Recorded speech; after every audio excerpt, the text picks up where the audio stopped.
Hey guys, Team Spice here, and today we're going to look at not just the new limited, semi-limited list for the OCG, but also we're actually going to look at a bunch of the erratas. To be honest, we don't even give a crap about any of this. This doesn't affect us. Who the fuck? Yeah, let's skip all that. Just skip all of it, alright? Screw it. We're skipping it, okay? We're just going to look at the erratas. The erratas are what are important because these are the things that we're actually going to probably see in the TCG if these cards do come back. So, okay, let's look at this Brain Control errata. Normal spell card. Okay. They didn't make it a quick play, so we're already off to a good start.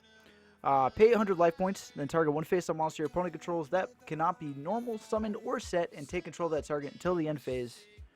Okay, boys, so look at this. Before, Brain Control could take any monster. Now, it can't take XYZs. It can't take anything from the extra deck, basically. They can't take anything that can't be normal, summoned, or set naturally either. Brain Control becomes less viable. It can't take a lot of the big boss monsters. So, yeah, it's an errata that allows it to come back to 1, which is what they did. They brought it back to 1. Future Fusion, continuous spell card. Alright, still not a quick play. We're good. During your next standby phase of this card's activation, reveal one fusion monster in your extra deck, and if you do, send the fusion material for the fusion monster from your deck to the graveyard. And then the second one. During your second standby phase after this card's activation, fusion summon one fusion monster with the same name as the monster you revealed with this card's one effect from your extra deck. When this card leaves the field, destroy that monster. When the monster is destroyed, destroy this card. Both of those are activated effects. Both of those can actually be stopped by Ghost Ogre. Both of those you can cause to resolve without effect by MSTing. But basically, now you can't combo off with Future Fusion to a point where on turn 1, you're able to send everything, and then you're able to like overload and do all these crazy things that people were able to do with Future Fusion originally. Now you have to wait a whole turn, hope your Future Fusion doesn't die to send anything, and then the second phase you get your monster. Which, let's be honest, sending on that first activation was the reason why the card was loved anyway. Alright, Imperial Order. Obviously we all know, negates all those trap effects, you know, or spell effects. There we go. I can't speak. You must pay 700 life points during each player's standby phase. If you cannot pay 700 life points, destroy this card. While this card is in the spell and trap card zone, negate all spell effects on the field. So basically, what that means is, it's now mandatory to pay. You don't have the choice to pay. You have to pay it, and if you can't pay it, then it's destroyed. So if you're 700 life, you're probably dead, but hey, at least this card doesn't kill you. And then obviously it negates them on the field. If you have some way to remove them from the field, you have the whole like MST thing, but I guess it's more of like a dust tornado thing, because you can't really pop with MST, because MST would be negated. Anyway, so yeah, they basically just made it an upkeep on both players' turns, in which it's mandatory to pay, which is fine. It's coming back to 1. A lot of these cards are coming back to 1 in the OCG.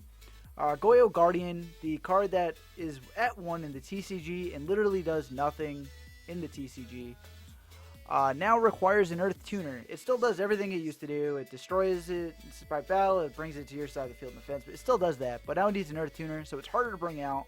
Less decks can make it. Maybe it has something to do with the Rescue Cat errata and it coming back, but I highly doubt it, because let's be honest, this card just isn't used anymore. Brio is still good. It's not broken anymore, sadly enough. I miss Brio. Brio used to be so good. Either way, its effect now reads, you can only use the effect of Brio once per turn, and you can discard to the graveyard any number of cards, then target that many cards your opponent controls, return to the hand. So they added the once per turn clause. Obviously, you used to be able to activate Brio as much as you wanted, and it used to be one discard at a time. Now you can discard as many as you want once per turn. And you can only target your opponent's cards now. You used to be able to target your own as well, which is pretty dope. But yeah, we can't do that anymore, because, you know, we can't have nice things. Thanks, Konami. Anyway. Rescue Cat errata. To the effect. You can only use the effect of Rescue Cat once per turn, because obviously that was a clause they needed. Yeah, totally.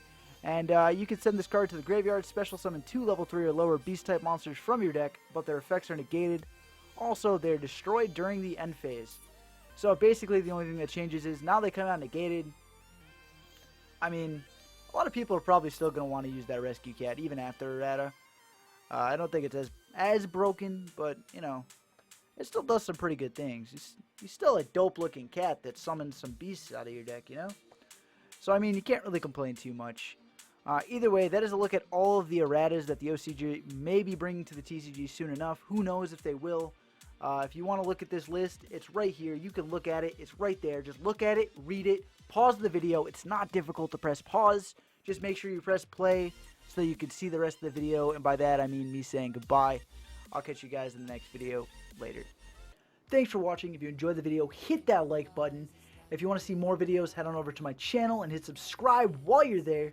I do stream live 5 to 6 days a week over on twitch.tv. I mostly stream Yu-Gi-Oh! And Overwatch, but also stream some other games as well. The link to that, along with all my other social media links, are down in the info section right below. Check those out. Hit the follow, like, subscribe buttons over there, and I'll catch you guys later.